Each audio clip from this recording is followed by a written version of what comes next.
asekuningelele Pastor Winning.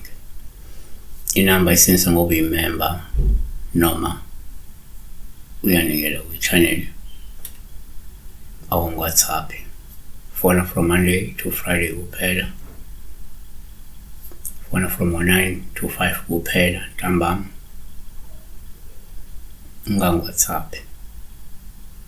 WhatsApp. Kunombukeli obuzela ukuphupha ibhodwe engcolile. Ubebuzela ibhodwe engcolile senkhohla ukuthi ubani. Ngicanga ubuze iMartha Goso.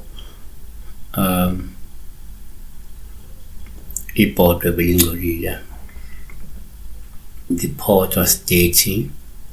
Akachaza ukuthi belinokudla okungcolile ngaphandle sekubolile sekungcolile noma ilona nje liclean kodwa lengcolile or ingosokudla balike asibe isizwe lingcolile so one ngokwesintu uma uphupha ibhodwe kuwupha olungaba olubi uma lingcolile ngoba lokho kusho ukuthi empeleni kungenzeka wena umuntu okhonjiswayo ukuthi isidalo esikhulu esiphethe nesisingethe noma esengamele ingcebo nemali asihlanjululiwe sidinga ukuthi nisigeze sihlanjululwe yabo.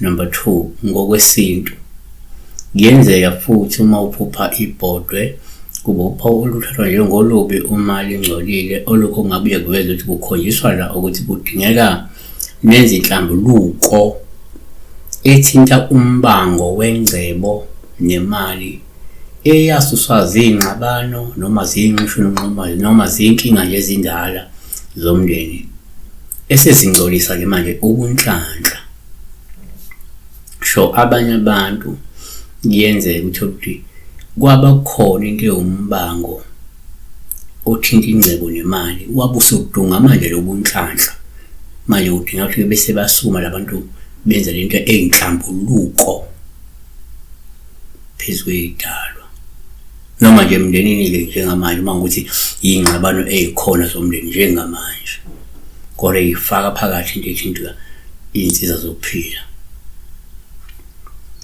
3 kwesinye isikhathi uma uphupha ibhodwe upha olubi uma lingcolile lokho kungabe kuvezela ukuthi ngenze kukhonjiswa ukuthi kunesichitho okumele usisukumele usisuse esivela kubathakathi esingahambe bese siphazamisa into eyimali noma into oyingcebo nemali kuwe imali igcine ingasahlali noma kuba iphazamiseka.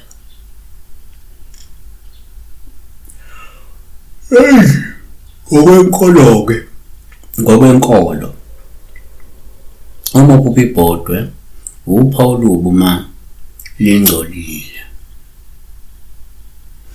lokho kusho ukuthi wena ke lokhonjiswa ukuthi ungcolile wena udinga ukuzihlanza ekungcoleni kwakho udinga ukuphenduka ushiye izono namanyala udinga ukusindiswa ubhabhadiswe uzigcine ungcwele phambi kukaNkulunkulu. Ngenzeka ngumfundisi ngeke uyinceke ngumzalwane uphupha lephupho liyakuxwayisa ukuthi awukalungi awukazilungisi ikhamba yakho shubushala abazalwane ngogwayi mhlawumbe wena uphala abazalwane labo umuntu esifazane baphikeke lapha worship team qede phinde wenza amanyala or umfundisi konke kusindayo ethwe kuHezekiel 24 verse 6 uthi ngalokho isho kanje inkosi ethi ukuthi maye kumuzi wezingazi kulo usho umuzi wegazi umuzi wezingazi abantu abachitha igazi kulo ibhodwe elinokugcwala kwalo akuphumanga kulo kanti kuHezekiel 24 verse 10 fumbela inkuni ukhwezela umlilo uqede inyama wome umhluzi amathambo ashiswe. 11 bese ulibeka ibhodwe emalahleni awo lingenalutho ukuze lishise kushe ithusi nalo kuncibile ukungcola kwalo phakathi kwalo ukuba kuqedwe ukugqola kwalo umuntu akasindiswe. Kanti-ke ngokukaTimothewu wesibili chapter 2 verse 20 to 21, kepha indlela enkulu akukho izitsha zegolide nezesiliva kuphela, kodwa-ke nemithi nezebumba, ezinye ezihloniphekayo ezinye ezingahloniphekiyo. Ngalokho-ke uma umuntu ezihlanza kulezi zinto uyakuba isitsha esihloniphekayo, esingcwelisiwe, esinosizo kumninindlu, esilungiselwe umsebenzi wonke omuhle. Siyabonga-ke besibheka lapho ibhodwe nje lingcolile kubi.